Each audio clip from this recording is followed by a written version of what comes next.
जवाद माजिद साहब, आपके पास मैं आता हूं। सर मुझे बताइएगा, 50% बैंक्स जो हैं वो अपने पैसे जो हैं वो इन्वेस्ट कर देते हैं government of Pakistan, T bills, treasury bills and all that. बाकी के जो पैसे आ गए वो ब्लू चिप्स में चले गए। तो सर वो जो एक आम आदमी को हमने बिजनेस के लिए पैसे देने हैं, छोटे बंदे को देने हैं, वो किस तरह फिर बैंक्स मैनेज करेंगे जी? देखिए, आप बात बिल्कुल ठीक कह रहे हैं, बट इसके पीछे आपने देखना है कि पिछले 2 डेकेड से आपकी जितनी भी गवर्नमेंट्स आई हैं successfully, they have been into massive borrowing, not only from the international but from the banks, local banks, state banks. And अब तो स्टेट बैंक भी नहीं दे रहा, तो अब तो सारे लोकल बैंक्स ही ले रहे हैं। खैर, आपका सवाल जो था वो ये था कि जब तक हम रियल प्राइवेट क्रेडिट में नहीं जाएंगे, वो भी टॉप टियर कॉर्पोरेट को छोड़ के अपने एसएमईज में, अपने रिटेल सेक्टर में, तो हम इकोनॉमिक एक्टिविटी को दोबारा से जनरेट नहीं कर सकते। तो जो हम अभी पहले बात कर रहे थे कि ये जो नया पाकिस्तान हाउसिंग है, उसमें जो एक हमें रिलीफ मिला है फोरक्लोजर लॉ पे, और इंटरेस्ट रेट चाहे कोरोना की वजह से, चाहे जिस भी वजह से नीचे आए हैं, और फर्दर एक्सपेक्टेशन नीचे जाने की, तो I see a lot of banks getting into the this mortgage house financing. ठीक है, तो उसके अंदर अगर हम 5 मिलियन, तो खैर नहीं होगा कभी भी, हम 1 मिलियन भी नहीं, अगर हम 5 लाख घर भी बना लेते हैं अगले 2 से 3 साल में, तो 5 लाख घर का मतलब यह है कि अगर उसको 30% भी बैंक फाइनेंस कर देते हैं, तो you are talking about billions of rupees. So yes, SME should be the preferred financial sector that we bank should target, and they should be targeting. और उसके साथ मॉर्गेजेस का मेरा ख्याल है कि एक बहुत बड़ा रोल होगा in the next couple of years. And specially आप अगर उसमें देखेंगे तो जो हमारे इस्लामिक बैंक्स हैं, they have been really doing well on the consumer finance, चाहे वो ऑटो हो, गाड़ी हो, किसी ने लेनी हो, या घर लेना हो।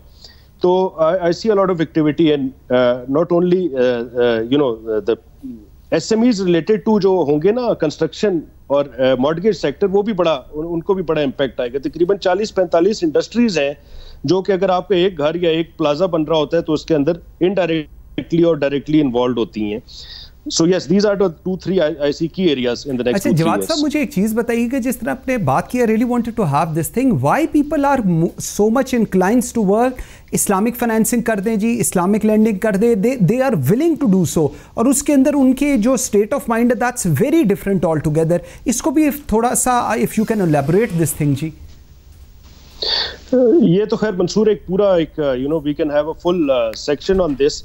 बट जनरली मैं आपको ये कहूँगा कि I am in this Islamic finance sector for the last 16 years, 15-16 years.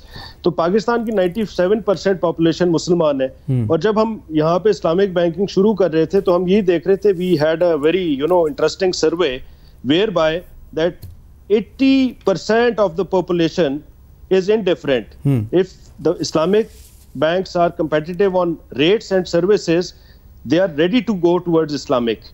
10 तो इस्लामिक की नीश हो गई, 10% ऐसे हैं जो कहते हैं कि इस्लामिक बैंकिंग जैसी या इंटरेस्ट फ्री बैंकिंग जैसी कोई चीज नहीं है। तो आप इफेक्टिवली 90% जो है आपकी बैंकेबल पॉपुलेशन, वो आपकी टारगेट मार्केट है। सो यस, और जहां जहां पे भी इस्लामिक बैंक्स आए, आप मीजान बैंक और बाकी बैंक्स को देखें, they have been doing really well. और जो ग्रोथ रही है year to year for the last 1 decade at least, it is almost double of the conventional banks in Pakistan. ठीक हो गया। और स्पेशली मैं वापस आऊंगा, जो सवाल था कि जो कंज्यूमर बैंकिंग और एसएमई और से मॉर्गेजेस, जो एक बहुत बड़ा एरिया है, उसमें I see Islamic banks playing a great role, because अभी भी मॉर्गेज में आप देखें और ऑटो में देखें, तो इस्लामिक बैंक्स जो हैं वो लीड कर रहे हैं, हालांकि साइज से छोटे हैं, ठीक, but they are the leading banks. ठीक हो गया। अली काज़मी साहब, आपकी तरफ आता हूँ।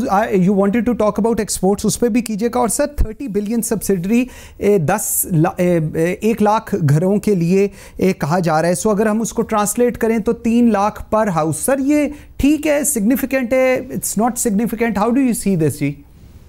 जी Mansoor, just bear with me now for a minute or two. मैं बड़ी क्विकली, देखें, इस मुल्क के अंदर ना, इफ़ आई मे से, मैंने क्रेडिट कार्ड से लेके 777 जहाज़ अपने हाथ से फाइनेंस किए हुए हैं, और अब एक मल्टीपल कंस्ट्रक्शन और पावर और फूड प्रोसेसिंग के बिजनेस को चेयर कर रहा हूँ।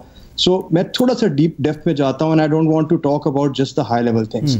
सबसे पहले मैं आपसे बात करना चाहूँगा तीन चीज़ों पे क्विकली बात करूंगा। एक तो जो पैकेजेस स्टेट बैंक के आए हैं उनका क्या इम्पैक्ट होगा, कंस्ट्रक्शन पैकेजेस जो हमारे दोनों दोस्तों ने बात की उस पर थोड़ा सा मैं डेप्थ करना चाहूंगा, और तीसरी एक्सपोर्ट पे वेरी क्विक कमेंट जी। अच्छा, ये इसी तरह मैं ये नहीं कहना चाह रहा कि 70 साल के मसले एक दिन में हल कर दें, बट हमें उम्मीद है गवर्नमेंट से वो करेगी, and that's why we have this expectation, और इसलिए हम गाइड करने की भी कोशिश कर रहे हैं या सजेस्ट करने की कोशिश कर रहे हैं।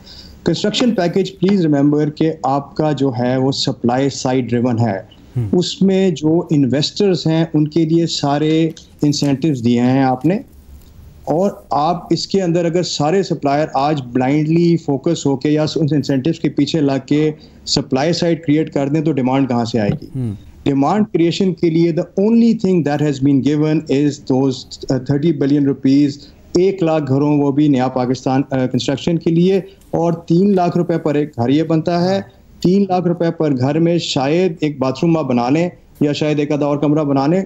सो this is not the best of the best stimulus to generate demand, और जब तक डिमांड नहीं होगा, देखिए मेरे या किसी भी कंस्ट्रक्शन वाले का या किसी और इंडस्ट्री वाले का, जब तक उसका बायर नहीं होगा तब तक वो सप्लाई क्रिएट करके फंसेगा नहीं। So we have to think through things.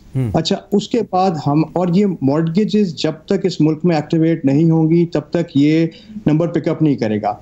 ये 3 लाख रुपए का नंबर 30 लाख रुपए का घर भी पर भी बन सकता है अगर आप intelligent products like first loss coverage पे काम करें, और उसी से आप ये जो बिलियंस ऑफ रुपीज से आप 3 लाख रुपए घर करें, आप ओवरनाइट 30 लाख रुपए पर कवर कर सकते हैं, and you can actually achieve what you want. But उसके लिए again you have to come back to the fact कि बैंक्स को आपको, एंड एक ज्यादा प्रॉब्लम लार्जर बैंक्स की है कि आपको अगर जब तक फ्री मनी फ्रॉम गवर्नमेंट बनाती रहेगी तब तक वो रिस्क नहीं लेगी, राइट? तो आगे आते हैं। अब आप वेरी क्विकली 3 या 4 चीजें जो भी स्टेट बैंक ने की हैं। सबसे पहले उन्होंने किया कि जी आपका कैपिटल बफर को 2.5% से 1.5% कर दिया, brilliant.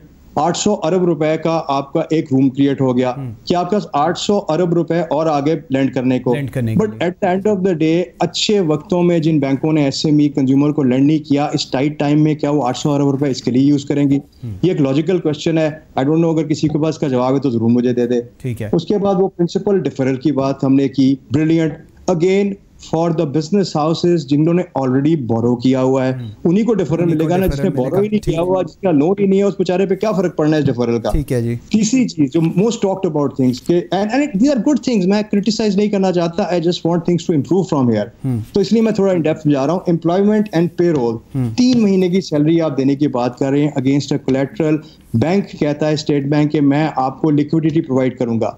There are 2 risks that banks take. एक क्रेडिट रिस्क होता है, एक लिक्विडिटी रिस्क होता है। क्रेडिट रिस्क का मतलब ये है कि स्टेट बैंक वो रिस्क नहीं ले रहा, कल को अगर इस पे पैसों पे डिफॉल्ट हुआ तो बैंक की पॉकेट से देना पड़ेगा उसको। For the time being liquidity risk को कवर कर रहे हैं और आपको पैसे दे रहे हैं देने के लिए, राइट? ठीक। आप क्या कह रहे हैं? आप प्लीज समझे क्या कह रहे हैं। आप ये कह रहे हैं कि एक ऐसे वक्त में जब लोगों के कारोबार बंद हैं, आप एसएमई को जाके 3 महीने का एक पेरोल पैसे देना शुरू कर दें अगेंस्ट देयर कोलैटरल, जो कभी आपने अच्छे वक्त में नहीं दिया।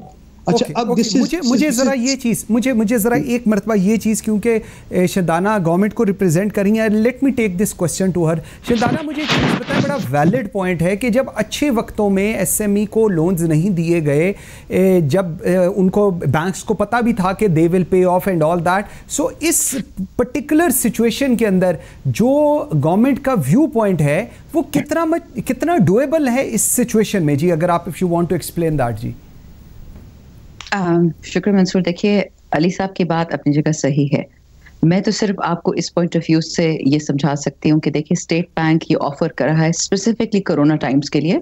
ये इकोनॉमी की स्टिमुलेशन के लिए नहीं है, बिल्कुल सही फरमा रहे हैं कि ये कोई इकोनॉमिक स्टिमुलस नहीं है। ये सिर्फ दिस इज टू इंश्योर कि लोग जो पेरोल पे हैं वो लगे रहें। अब एक बिजनेस पर्सन जब देखेगा कि उनको बेहतरी क्या है कि वो ये लोन लें और लोगों को तनख्वाह दे 3 महीनों के, कि वो लोगों को 3 महीने के लिए ले ऑफ कर दे और लोन ना लें, because this is not an economic package, right? This is simply it's a humanitarian package. तो in that sense SME को अपनी एक्सपेंशन के लिए अब ये लोन देना चाहिए कि नहीं, that's pretty clear. लेकिन सिर्फ लोगों की तनख्वाह के लिए आई थिंक जो स्टेट बैंक कर रही है या जो प्राइम मिनिस्टर कर रहे हैं वो सिर्फ इसी के लिए कर रहे हैं for the social aspect of it, not for the business aspect of it. I think that is pretty clear. लेकिन what else to do in such times? How do you ensure कि आपका जो छोटा बिजनेस पर्सन है and जो managerial level पे, employ level पे है, उसको डायरेक्ट कैश हैंडआउट्स तो गवर्नमेंट दे नहीं रही है. एहसास प्रोग्राम के जो हैंडआउट्स हैं 12,000 रुपए, वो तो आपके लोएस्ट तबके के लिए जिनका कुछ भी नहीं है. ठीक है. So just so you know, this is not a business gap being filled in.